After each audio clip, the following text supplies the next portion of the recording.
Watch right now on the Front News Project 1,000 Shaheds over Ukraine in one night. Could this really become reality soon? Putin's helicopter was almost shot down in the skies over Kursk. Is it true, or just another delusion from Russian propaganda? And also Russia's offensive on Sumy and Kharkiv. The enemy is massing troops at the border. Fiery, intense, and blazing footage from the front lines. Watch it right now.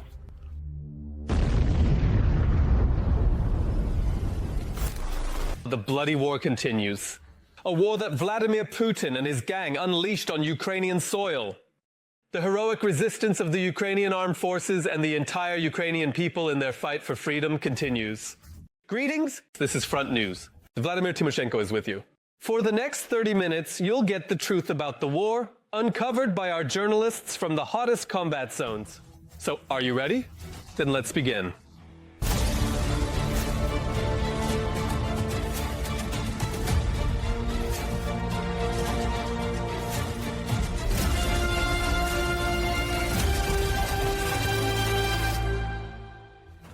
And we're starting right away with exclusive material. A vehicle carrying officers from the Akhmat unit was blown up. This happened in the Kherson region. 4 Akhmat officers went to a concert for Kobzon. The Ukrainian armed forces know what they're doing. And recently, the maniac Putin organized a meeting with officials from the Kursk region, during which he supposedly joked that Sumy should become part of the Russian Federation. How real is this threat?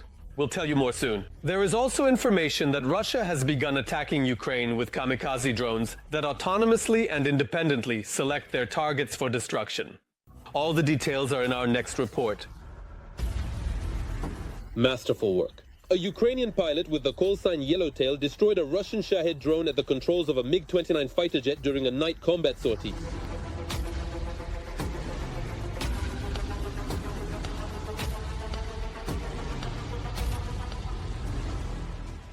The Ukrainian armed forces are putting up a worthy resistance against the Russian invaders.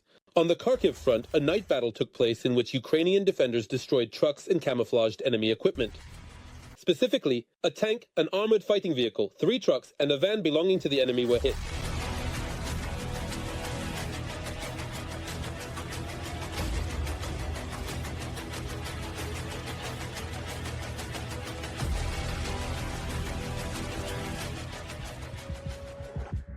Meanwhile, guests have once again arrived in Russia. Over the course of 2 days, the aggressor country was attacked by 400 drones. Residents complained about explosions and the lack of internet. A drone just flew over us. In Moscow, they even temporarily closed the airports for safety reasons and announced the so-called carpet plan during the drone hunt. Russian social media channels are notably and increasingly noting the lack of effectiveness of Russia's air defense system. We're specifically talking about strikes on legitimate military targets within the territory of the occupying country, which Russian air defenses were ultimately unable to prevent. In addition, there are reportedly reports of strikes on defense industry enterprises of the occupying country, specifically in the Tula region, as well as the Voronezh regions. And instead of strengthening air defenses, the Russian dictator is likely making plans to capture the city of Sumy. This conclusion was drawn by analysts from the Institute for the Study of War following Putin's visit to the Kursk region. This is what's called a controlled information leak. In other words, the heads of the Federation's regions are presenting the Russian dictator with possible future scenarios, namely the capture of a Ukrainian regional center or the creation of a so-called sanitary zone in the territory of Sumy region. At the moment, currently, there are no administrative districts or territories in the Sumy region that are controlled by Russian occupiers. And now the Russians have started spreading information that their army has reached the border of Dnipropetrovsk region. But this turned out to be fake. The appearance of this information can be classified as active operations in the information space aimed at shaping public opinion. In other words, information is being spread about a breakthrough directly at the administrative border of Dnipropetrovsk region, once again with the aim of exerting informational, military, and political pressure on the leadership of Ukraine. And most importantly, the Russian army once again demonstrates its inhumanity. The occupiers are receiving direct orders to kill Ukrainian prisoners. This is evidenced by intercepted audio recordings and videos. CNN has published yet another piece of evidence of Russia's crimes. So take them. The rest, deal with them. In this video, there are 6 soldiers lying face down. At least 2 of them are shot at point-blank range and another is led away. Since 2022, 75 criminal cases have been opened on suspicion of the execution of 268 Ukrainian prisoners of war. It should be noted that the number of extrajudicial executions is constantly increasing. If in 2022, the Russian occupiers, according to reports, executed by shooting a total of 57 unarmed Ukrainian prisoners of war, then accordingly, in just the first quarter of 2025, the number of extrajudicial executions is 51 Ukrainian servicemen. Meanwhile, Russian kamikaze drones can now attack targets at distances of up to 100 kilometers using autonomous control without satellite navigation. These UAVs are capable of independently detecting, identifying, and attacking targets, which makes them less vulnerable to electronic warfare measures.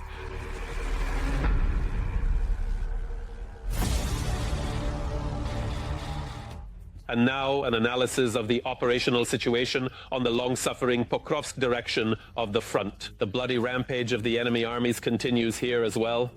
In the Pokrovsk direction today, the enemy attacked the positions of our defenders 45 times in the areas of the settlements of Zarya, Alexandropol, Malinovka, Elizavetinka, Mirolubovka, Lisovka, Udakhnoye, Novonikolayevka, Kotlyarovka, Troitskoye, and Andreevka. 10 clashes are still ongoing. The settlement of Novotoretskoye also came under attack from Russian-guided bombs.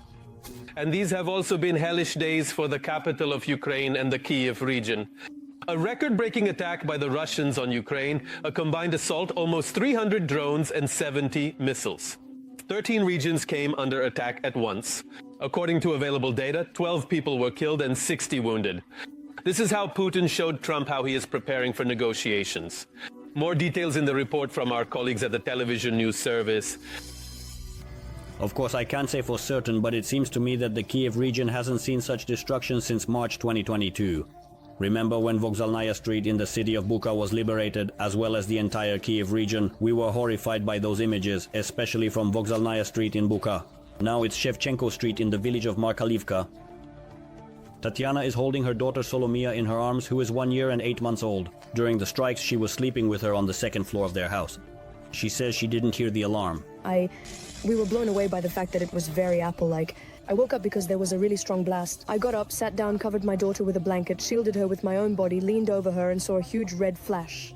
Then, when it hit, I ran barefoot in my pajamas down the stairs to the first floor. In her pajamas, she climbed down the chairs to the first floor. The house is in ruins, but the main thing is that everyone is alive. The woman says their house had already suffered from enemy shelling even during construction. We thought that lightning doesn't actually strike the same place twice, but it did. Tatiana's neighbor, Svetlana, is also a victim of Russian shelling for the second time. It was only in January that TSN showed the burned-out apartment in Hlevaka, which is also in the Kyiv region. There, Svetlana's eldest son miraculously survived after a drone hit their house, and just last night the woman, her younger son and her husband were already between life and death. We heard a sharp whistling sound in the air there, and my son and I started to run. We were right here when a piece of debris flew in. We started running. In the end, half a second saved you. Half a second, then we kept running. My husband was behind us. We were running to the basement. To the basement, I went down first. My son was right behind me. There was a whistling sound, and then all the glass in the house shattered. This and all the glass in your house shattered. What, your house? It was. Vladimir is searching through the ruins of his house trying to find anything that can still be saved. Fortunately, his children and wife only suffered minor injuries. While talking to us, the man finds his son's embroidered shirt and his daughter's graduation dress. The girl is about to finish school now. We'll wash it, we'll make it look new again, sew it up. My son will wear the embroidered shirt and she will wear the dress. And then I'll find my own embroidered shirt and wear it too. And let them die. Students from Shevchenko National University in the capital are helping to clean up the yard near one of the dormitories. Debris from a drone hit the building. The gas pipe was severely damaged, which caused a fire, and as a result of the incident, the windows and doors in this part of the dormitory, where we are now, were blown out. Emergency services responded quickly. They shut off the utilities. At the moment of the explosion, most of the students were in the shelter, so no one was physically injured. But everyone is in shock. Valeria lives in the neighboring dormitory. Shocked because the last time I saw something like this, it was at my own home. At the moment, that is occupied territory. And all of this brings back the horrors of everything I saw before. Right now it's exam season, there's already a lot of stress, and all these additional worries make it very hard. At night, and all these extra worries, it's a very difficult thought. All night, the police together with bomb disposal experts inspected the building and the surrounding area. Now the students have come out to clean up. We are such a big student community, we need to support each other. We don't live in the dormitory ourselves, but our friends are here. We came from the left bank. And again, the Kiev region, the city of Kharkiv. Here people still remember the Russian offensive in March 2022. More than 40 private houses were damaged by a rocket attack on Sunday night. Some of them were completely destroyed. One of them is Lyubov Bula's dacha. There's nothing left here. Take a look. Take a look at how deep this crater is. And I know for sure that this is a residential area. There is nothing military here. A little further down the street, there is another crater several meters deep. The house next to it is a complete ruin. Opposite is Valentina's house. Her face was cut by shards of glass. The woman lives alone. During the occupation of Kharkiv, the Russians killed her husband, her daughter-in-law, and her 11-year-old grandson. Now this house will have to be demolished and rebuilt, her daughter says. I was standing on the balcony watching. Missiles were flying one after another, 4 of them. All 3 fell, and the 4th flew off in another direction. A roar, an explosion, and that was it. The owners of damaged houses are immediately given wooden boards by the local authorities together with charitable organizations to cover up the broken windows. The destruction is being documented. Assistance for restoring destroyed homes will be provided a little later. Unfortunately, 12 lives were taken forever by the Russians in this attack.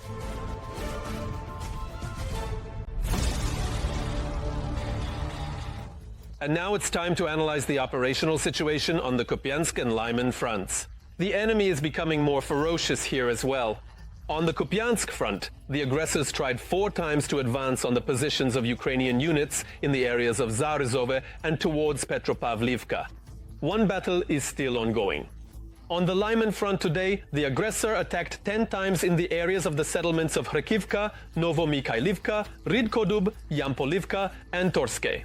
Currently 4 clashes are ongoing. Meanwhile, the Russians have begun concentrating troops near the border with Kharkiv region. Our forces are preparing for a possible enemy offensive.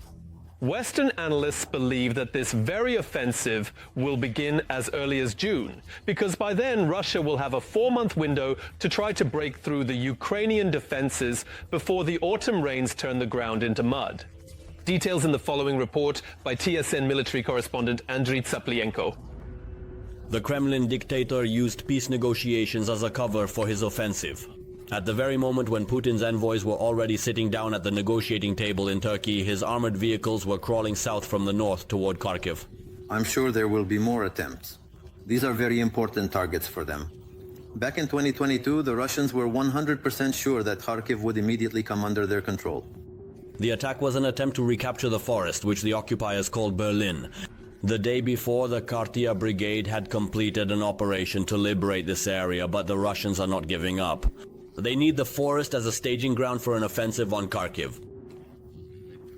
Of course, they are planning further actions and at the very least want to do what they did in 2022, so that their artillery can directly affect the city of Kharkiv. Kartia stopped this attack, but Russia has amassed 50,000 troops at the borders of Kharkiv region, according to Western analysts. They predict in June Putin will launch a major offensive. Kartia promises the Russians will achieve nothing here. They will keep trying to capture the city of Kharkiv. As long as we are here, their chances are very, very slim. Even though the war is changing rapidly, the role of infantrymen remains crucial, while some types of weaponry are literally losing their significance before our eyes because they become easy prey for drones. The intensity of aerial reconnaissance in the Kharkiv direction is such that survival here depends on 2 factors: speed and effective camouflage. In fact, our rocket troops learned how to camouflage themselves from the enemy. The Russians have long been disguising their grads under tarpaulins. They, like us, now very rarely use rocket artillery. Here in the field, standing still for too long means death. For such a large launcher, it's almost impossible to reach the firing position unnoticed. But when there's a need, the guys go anyway. Because sometimes only they can stop a massive advance of enemy vehicles. We didn't know exactly where they were hiding. I mean, we knew they were firing from that tree line, but where exactly in this landing is unknown. So they call us in, and we hit the entire tree line at once, so we don't have to search. Drones on fiber optics are cutting off the logistics of the Ukrainian army more and more each day. Our long-range artillery has become an effective means of counteraction. A separate artillery brigade of the National Guard supports the guys from the Freedom Force with these Slovak cannons, beautifully named Zuzana. Above the Ukrainian positions, there is a huge number of Russian drones. But even in conditions where the air is literally saturated with enemy drones, artillery does not lose its relevance, especially such long-range and highly accurate artillery. The only downside of Western weaponry is that there is never enough of it in a war as intense as ours. Like ours. The Zuzana 2 looks like a giant automatic rifle that can accurately fire 6 shells per minute. One shell is fired, 11 seconds pass, and the second one is already on its way. And because of the firing range, while the first shell is still in the air, we can launch another 9 and already be on our way out. Its accuracy and long range make it possible to hit command points for those same FPV drones connected by fiber optics, which the enemy uses to terrorize frontline roads with impunity. Yes, there are very few such guns in the world. We find targets up to 30 kilometers from the line of contact. In other words, we're firing into the enemy's rear. We reached them, 27 kilometers, destroyed their ammunition, destroyed a gun, and mostly these were drone pilots. We use cluster munitions against the pilots. The main danger for the artillerymen is Russian reconnaissance drones, which specifically search for the Zuzana, and when they find it, they don't hesitate to even send up a plane with a glide bomb. To keep our air defense from interfering with their aerial reconnaissance, the enemy sends their drones up several kilometers, at altitudes where the machine guns of mobile groups are powerless. So the anti-aircraft gunners found a mirrored countermeasure to the glide bomb and super glide bomb in a rather unexpected way. Supposedly, an FPV drone appeared out of nowhere and with a single strike cleared our skies of the enemy wing. The first to use interceptor drones were the Ukrainians. Later, the Russians learned about this technology. So right now, we're not revealing any military secrets. However, the tactics for their use are constantly being improved. That's why the National Guard, while keeping certain tactical details secret, is always trying to stay one step ahead of the enemy. It was in this area that more than a year ago Ukrainians began attacking Russian drones with FPV drones. Volodya, they say that a kamikaze drone is always a one-way trip, but yours, surprisingly, comes back. Yes, ours returns if we don't find it. Yes, ours returns. If there's no target, it comes back. When a new target appears, we have a drone. The tornado returns. If no target, it comes back, so we have a drone. 6 or 7 faculty. Like ammunition, if it doesn't detonate, it's connected after all. Yes, it's still armed. That's my risk. The technology has spread. Now it's a contest of speed, maneuverability, and endurance. Everything has shifted into a higher speed mode. Now it's more like a war of attrition, that's how I'd put it. They fly high, fast, they don't stay in one place, they're constantly maneuvering. This Russian drone sharply dodges when a Ukrainian drone approaches. It's equipped with a system that allows it to automatically make turns to avoid FPVs. In Russia, this system is called Ukiliant. It's installed on Zala drones. Alright, I got it. It's heading toward the LBZ. Unfortunately, we can't catch up to it. The cooperation between units has turned this section of the front into an impassable zone for the occupiers. Enemy losses here are 10 times higher than those of the National Guard. 1 to 26.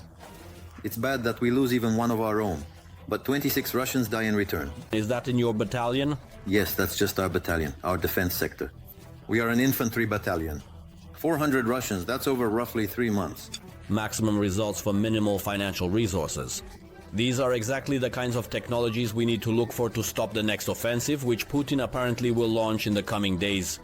Innovative solutions and a constant race to stay ahead, this is the only way Ukraine can hold out under limited resources. Opening fire. Now let's analyze the situation on the Novopavlivka front in detail. The Russian world continues to destroy, kill, and maim here as well. On the Novopavlivka front, our defenders are repelling enemy attacks in the areas of the settlements of Konstantinopol, Bohatyr, Otradne, Zeleny Pol, Novoselka, Novopil, and Svobodne Pol. 10 out of 14 enemy offensive actions have been repelled, and one more battle is still ongoing. One more factory down. In the city of Yelets, Lipetsk region of Russia, drones attacked the Energia plant, part of the military-industrial complex of the aggressor country. According to preliminary information, it has ceased operations. There were also powerful explosions in the Kursk region. There are reports of a strike on Russian military equipment. In the past 3 days alone, more than 1,000 drones have paid a visit to the Russians. Meanwhile, the Russian army is trying to capture Kostiantynivka using the tactic of encircling the city from different directions. At least that's what American intelligence is reporting. Russia is also deploying new air-to-air missiles with nuclear warheads. Our journalists have the details. Another one. There's another pop in Russia. In the Lipetsk region, the Energia plant, which is of great importance to the Russian military-industrial complex, was attacked. Turn off the lights.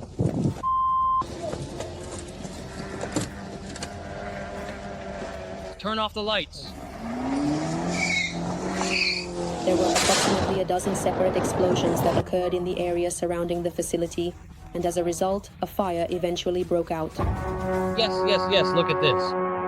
There have already been 10 of them that hit. Yeah, now it just started working.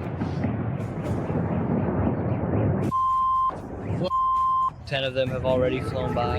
Yeah, now it just started working. According to some reports, after the attack, the plant ceased operations. This plant is a developer and manufacturer of highly specialized autonomous power sources for aviation, river fleets, and naval fleets, but most importantly of all, for the systems of unmanned aerial vehicles of the Russian Federation.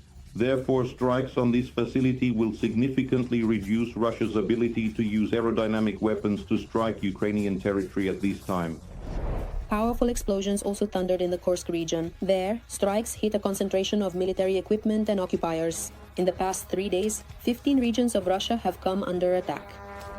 According to the Ministry of Defense, during this time about 750 fixed-wing drones were shot down by regular air defense systems.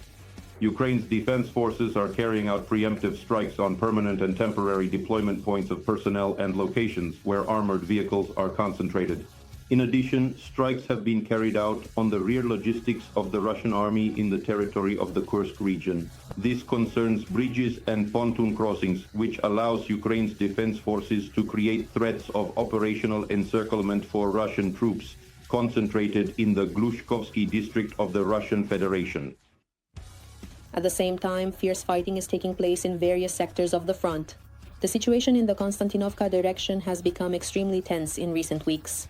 The task of the Russian occupiers in the near future is to achieve a partial encirclement of the city and bring the logistics of Ukraine's defense forces under fire control. This was reported by the BBC, citing a source in the command staff of the Ukrainian armed forces. The Russian occupiers are trying to intensify pressure in the Konstantinovka direction simultaneously along several sectors of the front. The Terrorize direction involves attempts to break through in the area of Delivka. The Pokrovsk direction refers to the fighting for the Pokrovsk-Konstantinovka highway. At the moment, the settlement of Malinivka is almost entirely under the control of the occupiers. This is the so-called Malinivka junction, which gives the occupiers the opportunity to create a threat of operational encirclement with access to Mirnohrad, the Pokrovsk direction, and accordingly to Konstantinovka. The battles for Konstantinovka will be key during the summer offensive of the Russian occupation forces in the Donetsk region. And in addition, Russia is arming itself with new air-to-air missiles equipped with nuclear warheads. According to American intelligence, the Russian military command has decided to equip fighter jets with nuclear munitions, which indicates a return to Cold War-era practices. This program was supposed to be implemented back in the days of the Soviet Union during the so-called Cold War. But upon realizing the futility and ineffectiveness of this program, it was essentially put on hold. Therefore, the possibility of reviving this program under the current conditions is viewed, let's say, quite skeptically, including by the American side. We're talking about warheads of up to 5 kilotons. Meanwhile, Forbes editor-in-chief Steve Forbes gave Donald Trump advice on how to deal with Russia in order to reach a real agreement to end the war in Ukraine. Specifically, as Forbes noted, the U.S. has thousands of A-10 Warthog attack aircraft. Hundreds of these should be provided to Ukraine. Only then will Putin realize that he is starting to lose. If at the moment the issue of transferring F-16s has not been resolved, not because they are unavailable, but because there is a lack of flight personnel, that is, trained pilots and technical staff specifically for the Ukrainian defense forces, then accordingly such initiatives from the Forbes editor-in-chief are met with a bit of irony. First and foremost, and most importantly, it's specifically a matter of properly and thoroughly training Ukrainian pilot crews. So we...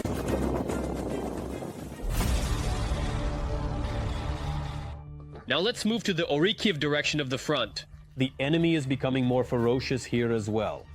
In the Kharkiv direction, the defense forces successfully repelled 3 enemy attacks. The enemy tried to advance in the areas of the settlements of Mali Shcherbaki, Stepne, and towards Novoandriivka.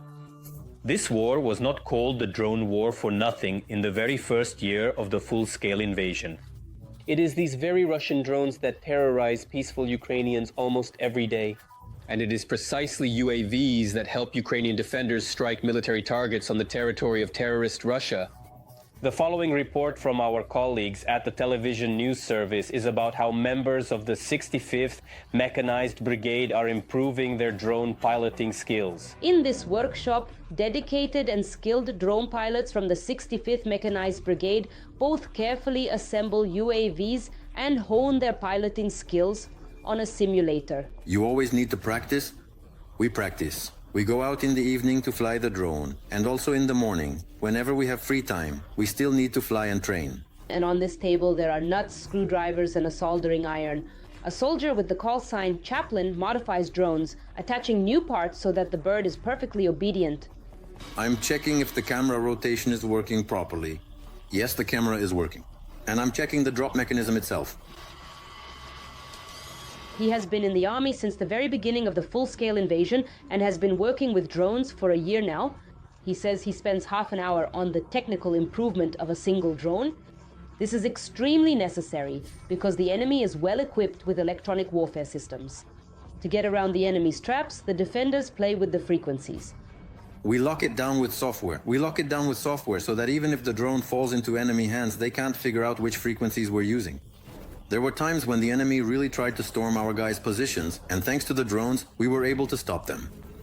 The soldiers buy the necessary parts at their own expense. As for the drones themselves, they mostly receive them from volunteers. They also use captured drones. This one, for example, is a Russian boomerang. After repairs, it will return to the occupiers loaded with explosives.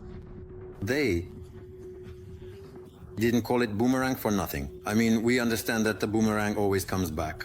That's why we fixed it, and it's going to fly back to where it came from. Whatever they do will inevitably come back to them. So it's better not to do it at all. Just go back to your own land. The pilots are scheduled so that each of them spends 4 days working in the workshop and then 4 days at the front positions. They destroy Russians, their shelters, ammunition depots, and armored vehicles. That's what we hit. And now there will be a video showing how it keeps burning after the hit. And now there will be a really good explosion. It was burning pretty well over there. The soldiers also have their own charms. For the talisman, it's a warlike capybara made of clay crafted by his younger brother. And the chaplain never goes on a mission without this first aid kit. I've had this first aid kit with me since the very first days. So it's already 3 years old, just like my time in the armed forces. And truly, from what I see, the reason God blesses me is because in all 3 years of combat, I haven't had to use this first aid kit even once. The pilots are doing everything they can to prevent the occupiers from seizing even a scrap of Ukrainian land. That's all for today, but very soon Front News will bring you new, unique reports from our journalists in the hottest spots of the war, gathered so that you know the truth. This was Volodymyr Timoshenko with you. Take care of yourselves and your loved ones.